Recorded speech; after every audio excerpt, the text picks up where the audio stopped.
Welcome dear students, एक बार फिर से मैं आप सभी का अपने इस ऑनलाइन प्लेटफॉर्म पे स्वागत करता हूं।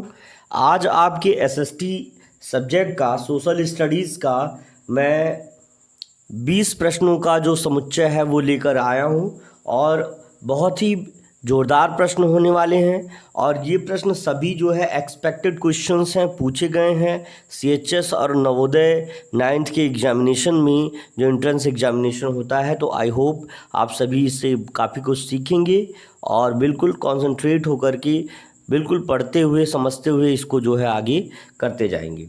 देखिए पहला आर्टिकल आपका जो है वो लिखा है कि क्वेश्चन है अंडर विच आर्टिकल, यानी किस आर्टिकल के अंदर, है ना, ऑफ इंडियन कॉन्स्टिट्यूशन, मतलब भारतीय संविधान के किस आर्टिकल के अंदर राइट टू लाइफ, है ना, एग्जिस्ट है। यानी राइट टू लाइफ एग्जिस्ट करता है किस आर्टिकल के अंदर, आपको ये बताया जाता है कि राइट टू लाइफ, है ना, राइट टू लाइफ का जो जो भी वो दिया गया कॉन्सेप्ट वो किस आर्टिकल के अंदर दिया गया है। तो क्या वो आर्टिकल 14 है, क्या वो आर्टिकल 15 है, 21 है, 20 है। तो आपको ये चीज़ जानना है। बिल्कुल आप आंसर करते रहिए, उसके बाद हम आपको इसका आंसर बताते हैं। बिल्कुल, तो आपको ये जानना है कि right to life is a fundamental, है ना, right incorporate in Indian constitution under article 21। तो इस चीज़ को आपको समझना है कि आर्टिकल 21 के अंदर ही जो है राइट टू लाइफ का जो कॉन्सेप्ट है वो दिया गया है और वो एग्जिस्ट करता है। तो आर्टिकल राइट कितना हो जाएगा आपका, आर्टिकल जो है आपका 21 आर्टिकल के अंदर ही दिया गया है कि राइट टू लाइफ यानी जीवन का अधिकार। तो इस चीज़ को आपको समझना है, ठीक है ना। चलते हैं अगले प्रश्न पर, ठीक है। अगला प्रश्न आपके सामने देखिए, इसको ध्यान से समझिएगा। लिखा है the concept of liberty, equality and, क्या लिखा है, फ्रेटर्निटी, है ना, लिबर्टी, इक्वालिटी और फ्रेटर्निटी का जो कॉन्सेप्ट यानी सिद्धांत दिया गया है is associated with Russian revolution. क्या रशियन रेवोल्यूशन से यानी रूस के आंदोलन से संबंधित है।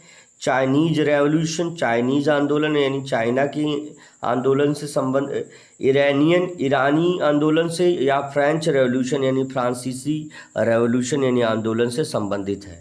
तो आपको ये चीज़ आंसर करना है। तेज़ी से आंसर करते रहिए, उसके बाद हम आपको इसका आंसर बताएंगे। बिल्कुल तेज़ी से आपको आंसर करना है। चलिए तेज़ी से आंसर करते रहिए। बिल्कुल सभी बच्चे बिल्कुल सही आंसर कर रहे हैं, इसी तरह से सभी बच्चे आंसर करते रहेंगे, ठीक है ना। तो बिल्कुल concept of liberty, equality and fraternity in, क्या है, preamble of constitution have been taken, कहाँ से, फ्रेंच रेवोल्यूशन से आपको लिया गया है। तो इस चीज़ को आपको याद रखना है कि फ्रेंच रेवोल्यूशन, है ना, कहाँ से टेकन है, कहाँ से लिया गया है, एसोसिएटेड कहाँ से है, कहाँ से लिया गया है। तो आपका फ्रेंच रेवोल्यूशन यानी फ्रेंच के जो आंदोलन से इसको लिया गया है। किसका कॉन्सेप्ट, लिबर्टी का, इक्वलिटी का, समानता का और, है ना, समरूपता का, ये सबका अधिकार का जो वो है वो फ्रेंच रेवोल्यूशन से लिया गया है। इसलिए ऑप्शन नंबर डी पर हमारा आंसर चला जाएगा। अब इसके बाद जो है अगला प्रश्न है, who is called the father of Indian green revolution. Green revolution को हरित क्रांति कहते हैं। क्या कहेंगे, हरित क्रांति, है ना। देखिए हरे रंग का हमारा मार्कर भी है, हरित, एक मिनट, हरित क्रांति, है ना, हरित क्रांति। हरित क्रांति के पिता का मतलब हरित क्रांति का जनक किसे कहा गया है, तो ये आपको बताना है। क्या एम.एस. स्वामीनाथन है, क्या वर्गीस कुरियन है ना, वर्गीस कुरियन या C.N.R. राव हैं, A.P.J. अब्दुल कलाम है। तो आप जानते हैं A.P.J. अब्दुल कलाम क्या है, हमारे missile man of the India के नाम से जाने जाते हैं, है ना। तो कौन सा आंसर आपका सही हो जाएगा, बिल्कुल आप तेज़ी से आंसर करते रहिए। After that you can be able to answer all the questions easily, है ना। आप पढ़ेंगे तो ही आप जो है हर प्रश्नों का उत्तर कर पाएंगे। इसलिए मेहनत से पढ़ करके कॉन्सेप्ट बिल्कुल लगा करके आंसर देते रहिए। चलिए, बिल्कुल, तो आपको याद होना चाहिए, आपको याद रहना चाहिए कौन? डॉक्टर MS स्वामीनाथन को क्या जाना जाता है? Father of green Indian revolution के नाम से जाना जाता है, यानी भारत की हरित क्रांति के जनक के नाम से डॉक्टर MS स्वामीनाथन को जाना जाता है। ठीक है ना। और उनका रोल क्या है? उन्होंने जो है developing high yielding varieties of wheat in India, उन्होंने गेहूं की जो सबसे सर्वाधिक उपज वाली जो प्रजाति है उसको इंट्रोड्यूस किया था, उसको जो है भारत में लाया था। तो इस तरह से जो है हरित क्रांति मतलब आपको जानना चाहिए कि जो ग्रीन रेवोल्यूशन किससे रिलेटेड होता है, वो आप क्रॉप प्रोडक्शन से रिलेटेड होता है। इस चीज़ को भी आपको समझना चाहिए, यानी फसल उत्पादन से ग्रीन रेवोल्यूशन का संबंध होता है, और जिसको किसके द्वारा, जो MS स्वामीनाथन के द्वारा किया गया था। ठीक है ना। तो तेजी से आंसर आप लोगों ने किया, option number A will be right. तो आगे बढ़ते हैं इसी के साथ। अगला प्रश्न आपके सामने ये रहा। अगला प्रश्न है कि हाउ मेनी, देखिए यहाँ पे ध्यान से थोड़ा सा, बिल्कुल देखिए अगला प्रश्न है how many schedules are there in the constitution of India. तो कह रहा है कि भारतीय संविधान में कितने शेड्यूल्स दिए गए हैं, कितने शेड्यूल्स दिए गए हैं। तो आपको इस चीज़ को जानना है, कितने शेड्यूल्स जो है भारतीय संविधान यानी इंडियन कॉन्स्टिट्यूशन में दिया गया है। क्या वो 9 शेड्यूल्स हैं, 10 हैं, 11 हैं या 12 है। तो आपको इसका आंसर करना है। तेज़ी से आप सभी लोग आंसर करते रहिए। तो तेज़ी से सभी बच्चे पहले आंसर तेज़ी से करते रहेंगे। ठीक है ना, बिल्कुल। तो आपको समझना है कि कितने 12 शेड्यूल्स है ना इंडियन कॉन्स्टिट्यूशन में दिया गया है। कितने 12 शेड्यूल्स, कितने शेड्यूल्स दिए गए हैं? 12 शेड्यूल्स दिए गए हैं, है ना। और कह रहा है कि at the time of adaptation the constitution of India has only 8 schedules. शुरुआत में केवल 8 शेड्यूल्स थे और बाद में जो है बढ़ करके कितने 12 शेड्यूल्स हो गए हैं। इस चीज़ को भी आपको समझ में चाहिए। बाद में 4 मोर शेड्यूल्स को उसमें क्या किया गया था? एडेड, यानी ऐड किया गया था। और कह रहा है कि कब? 66 सक्सीडिंग 60 मतलब 66 वर्ष बाद जो है उसको जो है इंडियन कॉन्स्टिट्यूशन में आगे के जो है 66 वर्षों बाद उसको जो है ऐड किया गया था। तो ये चीज़ आपको समझना चाहिए, है ना। तो कौन सा हो जाएगा आपका, है ना, 12 हो जाएगा। पहले कितने थे? पहले 8 थे, बाद में जो है आगे के सक्सेसिंग जो है ईयर्स में 66 ईयर्स में 4 और शेड्यूल्स को इंक्रीज किया गया। तो ठीक है, इतना जानकारी हो गई। आगे बढ़ते हैं अगले प्रश्न पर। अगला प्रश्न आप देख सकते हैं यहाँ पर, which of the following is not a constitutional body, यानी इसमें से कौन सी संवैधानिक इकाई नहीं है। संवैधानिक इकाई नहीं है। क्या नीति आयोग नहीं है, सेंट्रल विजिलेंस कमीशन नहीं है, इलेक्शन कमीशन नहीं है या फाइनेंस कमीशन नहीं। तो इसमें से कौन सा जो है, क्या नीति आयोग नहीं है ना, सेंट्रल विजिलेशन कमीशन नहीं है, इलेक्शन कमीशन नहीं, चुनाव आयोग नहीं है, फाइनेंस कमीशन यानी जो वित्त आयोग नहीं है। कौन सा आपको जो है इन चारों ऑप्शन में से आपका जो है जो भारतीय संवैधानिक रूप से भारतीय संवैधानिक इकाई नहीं है, ये आपको बताना है। तेज़ी से आप सभी लोग आंसर करते रहेंगे, बिल्कुल तेज़ी से सभी बच्चों का आंसर आना चाहिए। तो याद रखिए कि नीति आयोग को हम कह सकते हैं national institute for transforming India. तो नीति आयोग को ही हम जो है किस में नहीं सम्मिलित कर सकते हैं, इंडियन कॉन्स्टिट्यूशन बॉडी के रूप में नहीं सम्मिलित कर सकते हैं। इसका फुल फॉर्म होता है national institute of transforming India. National institute of transforming India NITI Aayog जिसको कहा जाएगा, वो हमारे संविधान की संवैधानिक इकाई नहीं है, यानी कॉन्स्टिट्यूशनल बॉडी नहीं है। That's why option number A will be right for all of us. Understand. चलते हैं अगले प्रश्न पर। चलिए तेजी से अपने प्रश्न का उत्तर करते रहिए, है ना।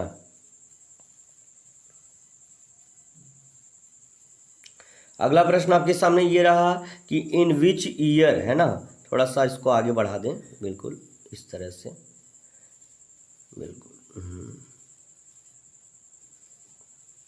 लिखा है in which year Nepal adopted an interim, है ना, तो कह रहा कि किस वर्ष में जो है नेपाल ने इंटरिम यानी अंतरण संविधान को स्वीकार किया। किस जो है सन में, मतलब किस ईयर में उसने अपने इंटरिम कॉन्स्टिट्यूशन को एक्सेप्ट किया नेपाल के द्वारा, जो कि आप देख रहे हैं कि कुछ ही समय में वो हिंदू राष्ट्र घोषित होने वाला है। तो याद रखिए कि आप ये कहिए कि अगर हम बात करें हिंदुओं की, तो भारत के बाद नेपाल में ही सबसे ज़्यादा हिंदू हैं। उसके बाद अगर तीसरा कोई देश है तो वो मॉरिशस है, जहाँ पर हिंदुओं की सबसे ज़्यादा उपस्थिति है। तो इस चीज़ को आपको ध्यान देना, बार बार सुनना है। जो प्रश्न आपको, जो चीज़ें अच्छी लगें उसको नोट डाउन भी करना है। चलिए अगले प्रश्न पर चलते हैं। तो आप देखिए, पहले इसका आंसर समझ लीजिए, उसके बाद अगले प्रश्न पर चलिए। बिल्कुल। तो 8वां प्रश्न 86, क्वेश्चन नंबर 86 है। तो नेपाल ने जो है अडॉप्ट किया उसका इंटरिम कॉन्स्टिट्यूशन इन 2017 2007 में। कि कब? 2007 में जो है नेपाल ने अपना अंतरिम संवैधानिक जो है संविधान को उसने एक्सेप्ट किया, अडॉप्ट किया। तो इस चीज़ को आप जानते रहिए, है ना। बिल्कुल। तो और उसके बाद जो है, जो नया कॉन्स्टिट्यूशन है, वो जो इंटरिम कॉन्स्टिट्यूशन को रिप्लेस करने के बाद जो लागू किया गया, वो 20 सितंबर 2015 को, बाद में 20 सितंबर और 20 ऑफ सितंबर और 2000 क्या हो जाएगा 15 को नया जो है इन लोगों का कॉन्स्टिट्यूशन इन्होंने लागू किया। तो इस चीज़ को भी आप समझ ले, जो पहला इंटरिम जो आप कह सकते हैं कॉन्स्टिट्यूशन जो अडॉप्ट किया था वो 2007 में था। उसके बाद उन्होंने जो न्यू कॉन्स्टिट्यूशन को जो उन्होंने लागू किया वो क्या था, वो आपका 2015 और कब आपका 20 सितंबर यानी 20 ऑफ सितंबर को लागू किया गया था। तो चलते हैं अगले प्रश्न पर। आई होप आपको ये सब समझ में आ गया होगा। अगला प्रश्न आपके सामने ये रहा। अगला प्रश्न है in India who's become the chairman of the council of state. तो काउंसिल ऑफ स्टेट का चेयरपर्सन कौन बना, चेयरमैन कौन बना? प्रेसिडेंट, है ना। या इस तरह से हम कह सकते हैं कि काउंसिल ऑफ स्टेट का चेयरपर्सन या चेयरमैन कौन होता है, ये हम कहें तो क्या प्रेसिडेंट होता है, क्या हमारे राष्ट्रपति, वाइस प्रेसिडेंट, उपराष्ट्रपति होते हैं? और आप सभी लोग तेजी से जो है ये आंसर करिए कि who is the current prime minister, current president, current chief justice. तो सब लोगों का नाम बिल्कुल, वाइस प्रेसिडेंट का, प्रेसिडेंट का, सबका नाम बिल्कुल आप जो है अभी कमेंट बॉक्स में तुरंत लाइव चैट करते हुए तुरंत आंसर दीजिए, है ना। बिल्कुल, ये सब चीज़ें जाननी चाहिए कि कौन सा चीफ जस्टिस इस समय हमारे यहाँ, कौन चीफ जस्टिस हैं, कौन सा हमारा प्राइस। तो याद रखिए कि कुछ चीज़ों को आपको जानना है। बिल्कुल, president honourable mister Ramnath Kovind ji हैं। वाइस प्रेसिडेंट की बात करेंगे तो vice president M Venkaiah Naidu ji हैं, है ना। इस तरह से जो है अगला आप समझेंगे prime minister mister Narendra Damodar Das Modi ji हैं। तो क्लियर होगा। चीफ जस्टिस का नाम आपको जो है लाइव चैट में बताना है ना। तो बिल्कुल आप कोई प्रश्न का आंसर देना, who becomes the chairman of council of state, council of state का चेयरमैन कौन बनता है, तो ये चीज़ आपको बताना है। तेज़ी से आंसर करते रहिए, तेज़ी से करिए आंसर आप। तो आपको समझ में आना चाहिए कि जो वाइस प्रेसिडेंट होता है, कौन होता है? वाइस प्रेसिडेंट जो होता है वही जो होता है काउंसिल ऑफ स्टेट यानी राज्यसभा का क्या होता है? चेयरमैन होता है। तो इस चीज़ को आपको समझ में आ जाना चाहिए। चलते हैं अगले प्रश्न पर। तो option number B will be right for all of us. That's why आपको क्लियर विजन होना चाहिए। बिल्कुल सभी प्रश्न बहुत महत्वपूर्ण हैं, परीक्षा की दृष्टि से बहुत महत्वपूर्ण हैं और सभी बच्चे आंसर करेंगे तेज़ी से और सीखने की कोशिश करेंगे नई नई चीज़ें। चलते हैं अगले प्रश्न पर। The first women's university in India founded by, यानी पहला जो है, आप देखिए, आप भी एक ऐसे विद्यालय में भी पढ़ सकते हैं जो गर्ल्स स्कूल हो या इस तरह का कुछ। तो लेकिन आप बताइए कि भारत में सर्वप्रथम पहला जो है महिला विश्वविद्यालय की स्थापना किसने की थी? तो वो आपको बताना है। क्या D.K. कर्वे ने की थी, रानी अहिल्या देवी ने की थी, महात्मा गांधी जी ने की थी, कि J.C. कुमारप्पा ने की थी? तो कौन जो है पहला महिला यूनिवर्सिटी यानी वुमेंस यूनिवर्सिटी का जो फाउंडर था, कौन था? तो उसके बारे में आपको आंसर बताना है। तेजी से आप आंसर बताइए। तो याद रखिए, बिल्कुल आपको याद रखना है, बिल्कुल तेजी से सभी बच्चे पहले आंसर करिए, तब उसके बाद हम बताते हैं बिल्कुल सभी बच्चों को। बिल्कुल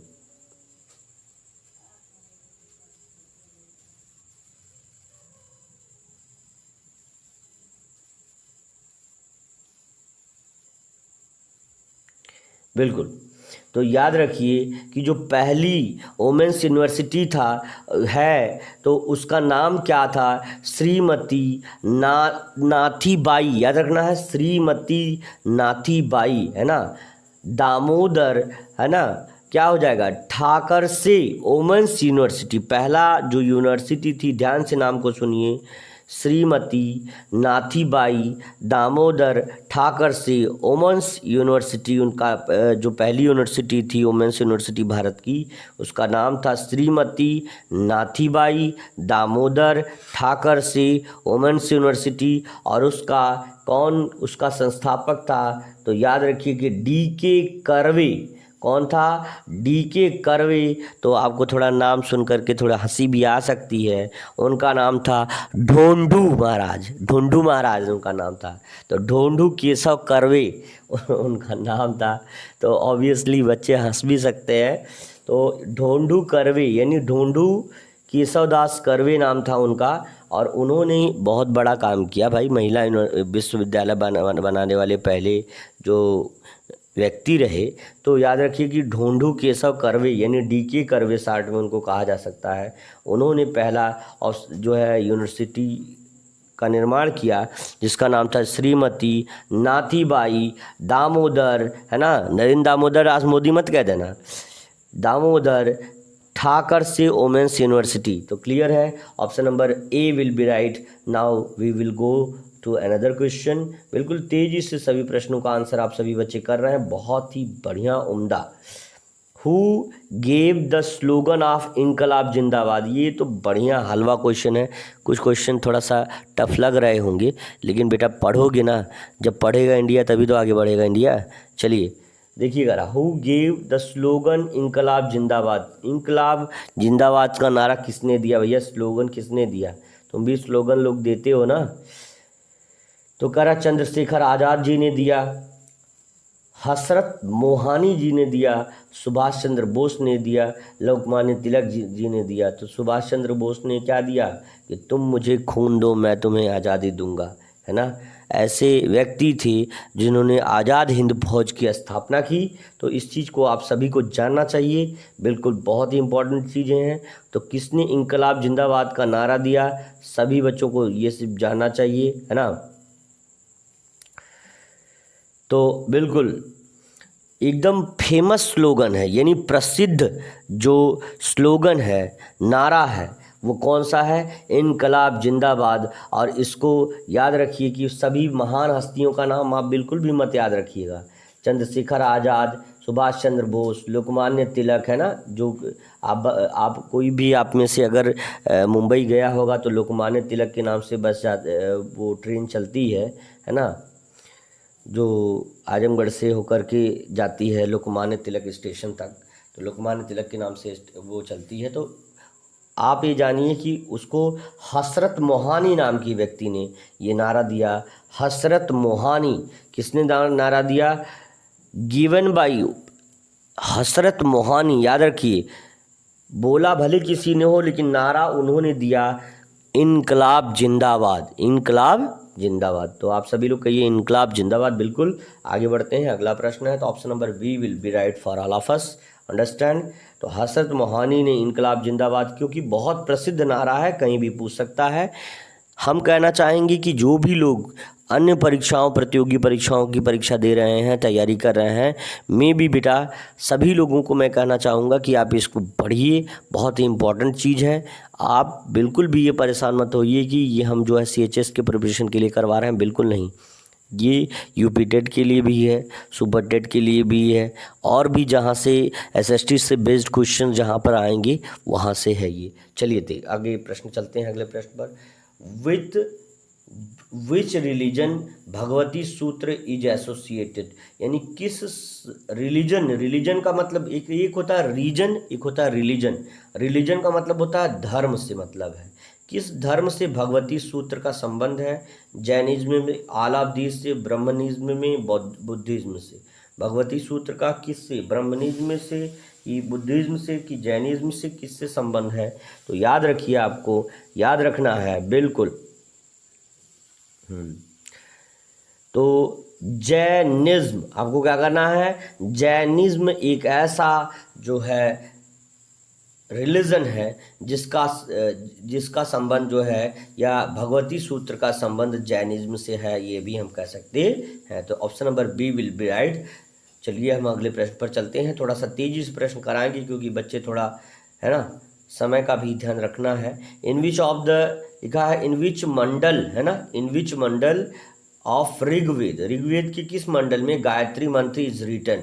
कह रहा है कि किस मंडल में, है ना, कई मंडलों में बांटा गया है, तो ये पूछ रहा है कि किस मंडल में गायत्री सूत्र, जो गायत्री मंत्र ओम भूर्भुवस्सुवः तस्य वितुर्वरेण्यं भर्गो देवस्य धीमहि धियो यो न, ये सब आप प्रश्न जो सूत्र बोलते हैं, ये मंत्र बोलते हैं, तो ये किस जो मंडल में दिया गया है, आपसे ये पूछ रहा है। ऋग्वेद 4 वेदों में से एक वेद है और सबसे प्राचीन वेद में ऋग्वेद आता है, तो इस चीज़ को आपको समझना है। आप बताइए फर्स्ट, सेकंड, थर्ड, फोर्थ किस में दिया गया है? तो आपको तेज़ी से आंसर करना है, कौन से वाले में दिया गया है।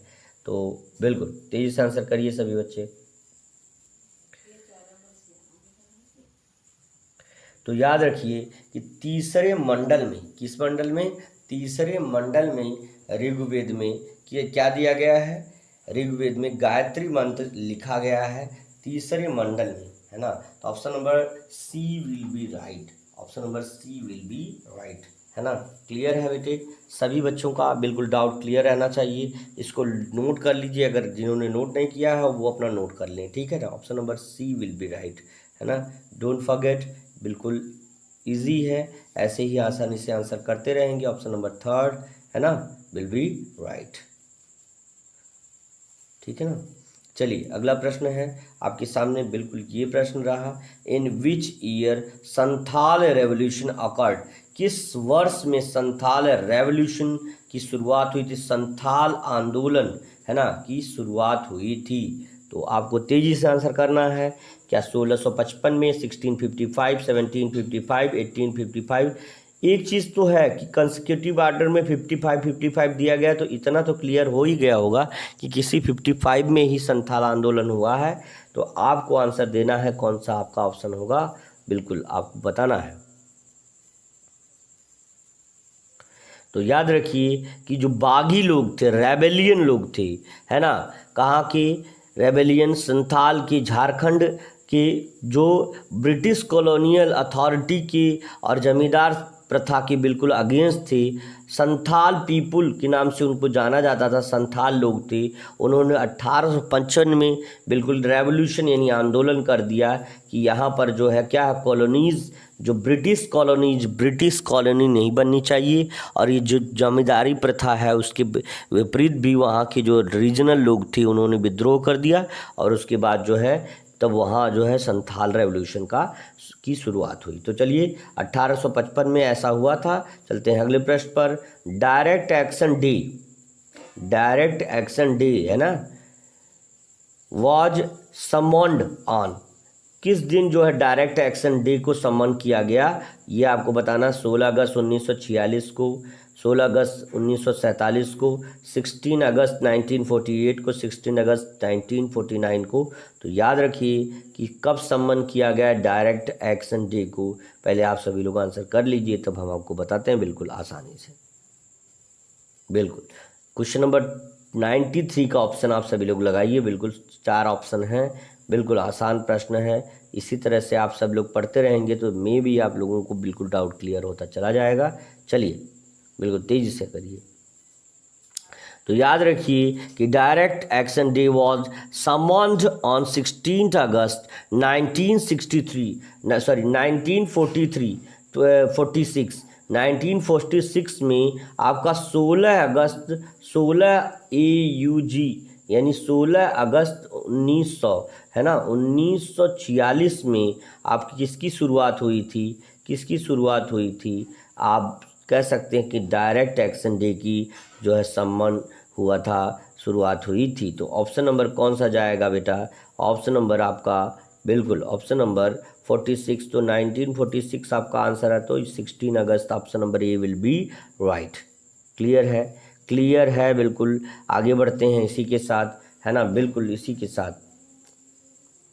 तो बिल्कुल देखिए, प्रश्न का उत्तर आप कर पाइए या ना कर पाइए, don't be hesitate, don't be, है ना, होपलेस, बिकॉज ये सभी क्वेश्चन जो हैं आप नए हैं। जब आप पढ़ने लगेंगे तो आपको सारे प्रश्न आसान हो जाएंगे। जब तक आप पढ़ नहीं रहे हैं तब तक नहीं आ रहा है। चलिए देखिए, करा द थिनेस्ट, है ना, सबसे प्रश्न है the thinnest layer of the earth is, है ना, कह रहा कि जो सबसे पतली लेयर होती है धरती की उसको क्रस्ट कहते हैं, मेंटल कोर एटमॉस्फेयर कहते हैं। तो ऑब्वियस बात है कि लेयर की बात कर रहा है तो एटमॉस्फेयर कट जाएगा, है ना, बिल्कुल आसानी से आपको समझना है। तो याद रखिए कि धरती की सबसे जो पतली लेयर है उसको क्रस्ट कहते हैं, उसको क्रस्ट कहते हैं। और धरती के केवल 1% भाग को हम जो है क्रस्ट कह सकते हैं। ये 1% जो है पार्ट होता है क्रस्ट का।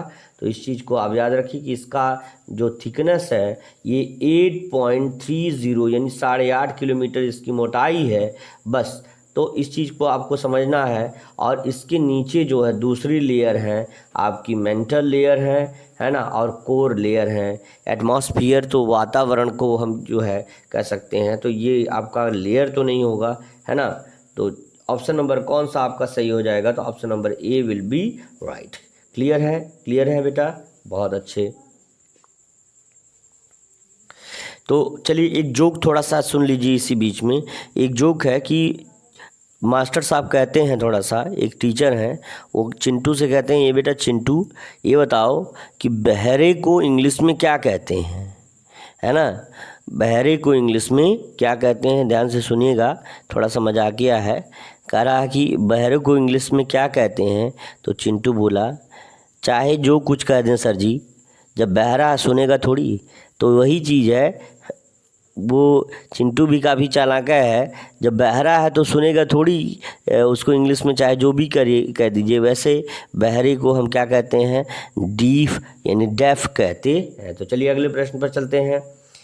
मे भी आपको इंटरेस्टिंग लगा होगा, है ना। टीचर कहते हैं कि भाई बहरे को इंग्लिश में क्या कहते हैं? तो बच्चा बोला कि सर जी बहरा है, उसको जो भी बोल दीजिए उस सुनेगा थोड़ी। तो वही चीज़ है, ऐसा थोड़ी होता है।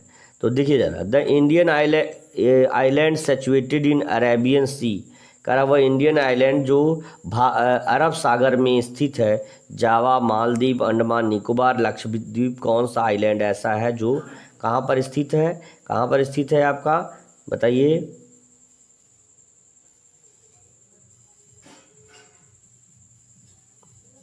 कहाँ पर स्थित है बताइए? कौन सा जो है ऐसा है कि जो अरेबियन सी, अरब सागर जो हमारे पश्चिम में भारत है। भारत देखिए, ये भारत अगर मान लीजिए इस तरह से है, ये भारत है भाई, ऐसे ऐसे भारत है। तो अगर इसको कहेंगे ये पार्ट जो है अरेबियन सी का है, और ये है इंडियन ओशियन है, हिंद महासागर, इधर बंगाल की खाड़ी इत्यादि है। तो कौन सा पार्ट इसमें आएगा आपको आंसर देना है बिल्कुल आसानी से, है ना। तो याद रखिए कि लक्षद्वीप आइलैंड जो होता है वो अरेबियन सी में स्थित है, ठीक है ना। बाकी आप जो है आपका हिंदी महासागर में स्थित है। चलिए अगला प्रश्न आपके सामने, बिल्कुल क्वेश्चन नंबर 96 आपका है। बिल्कुल, standard meridian of India, standard meridian of India किस पर पड़ता है? आप जानते हैं कि भारत को, क्या ग्लोब को ही कई अक्षांशों और कई देशांतरों में बांटा गया है ना। और दो भागों में धरती को बांटा गया है, साउदर्न हेमिस्फीयर, नॉर्दर्न हेमिस्फीयर। तो और बहुत सारी डिग्री पर जो है धरती को के लोकेशंस को बताने के लिए इंडिकेट किया जाता है। तो standard meridian of India is किस पर है, तो आपको बताना है। तेज़ी से सभी लोग बताइए, आंसर तेज़ी से करते रहिए। तो याद रखिए कि the standard meridian of India is 82 degree 30 minute पर, यानी 82 डिग्री 30 मिनट पर, यानी ऑप्शन नंबर क्या है, 82 डिग्री। बिल्कुल याद रखिए इस चीज़ को, 82 डिग्री और 32 मिनट, ये जो छोटा सा पॉइंट ऐसे हो जाता है वो मिनट का पॉइंट होता है, इस चीज़ को बिल्कुल ना भूलिएगा। Option number D will be right for all of अस। इस पर है ना। और कहाँ से कहाँ तक है, ये जो है मिडल ऑफ इंडिया से कहाँ से गुजरता है, यह जो है मिडल ऑफ इंडिया भारत के मध्य से उत्तर प्रदेश के मिर्ज़ापुर ज़िले तक जाता है। यानी भारत का मध्य, यानी अगर ये मैं बात करूँ, ये भारत है, अगर मान लीजिए ये भारत है इस तरह से, तो यहाँ उत्तर प्रदेश है यहाँ पर, तो भारत के मध्य से मिर्ज़ापुर से होता हुआ ऐसे गुजरता है। तो स्टैंडर्ड, तो इस चीज़ को आपको याद रखना है। चलिए अगला प्रश्न आप देखिए, लिखा है कि the position of maximum distance between sun and the earth is known as. कह रहा कि धरती और, है ना, धरती और सूर्य के बीच की जो अधिकतम दूरी है उसके बीच की स्थिति को जाना जाता है। जैसे सूर्य यहाँ है और धरती यहाँ है, इसके बीच की जो मैक्सिमम डिस्टेंस की बात कर रहे हैं, उसके बीच की स्थिति को क्या जाना जाता है, एम्फेलियन जाना जाता है, कंडक्शन के नाम से जाना जाता है, यूनिक्स के नाम या इक्वोनॉक्स के नाम से जाना जाता है, फिर हेलियांस के नाम से जाना जाता है। तो आपको इसका आंसर देना, तेज़ी से आंसर सभी लोग देते रहिए, बिल्कुल तेज़ी से आंसर दीजिए। तो याद रखिए कि बिल्कुल सभी बच्चे तेज़ी से आंसर करिए। The position of maximum distance between the sun and the earth is known as aphelion. Aphelion के नाम से जाना जाता है। तो option number B will be right, है ना, क्लियर हो जाएगा, है ना। तो याद रखिए करा है। और भी ये चीज़ है कि आप याद रखिए कि जो अर्थ जो है अपने ऑर्बिट से एम्फिलियन को 4 जुलाई यानी 4 जुलाई को जो है उस पोजीशन में एम्फिलियन की पोजीशन में 4 जुलाई को पहुंचता है, और कब अपने ऑर्बिट से होता हुआ। तो इस चीज़ को आपको ध्यान देना है। अगला प्रश्न आपके सामने है।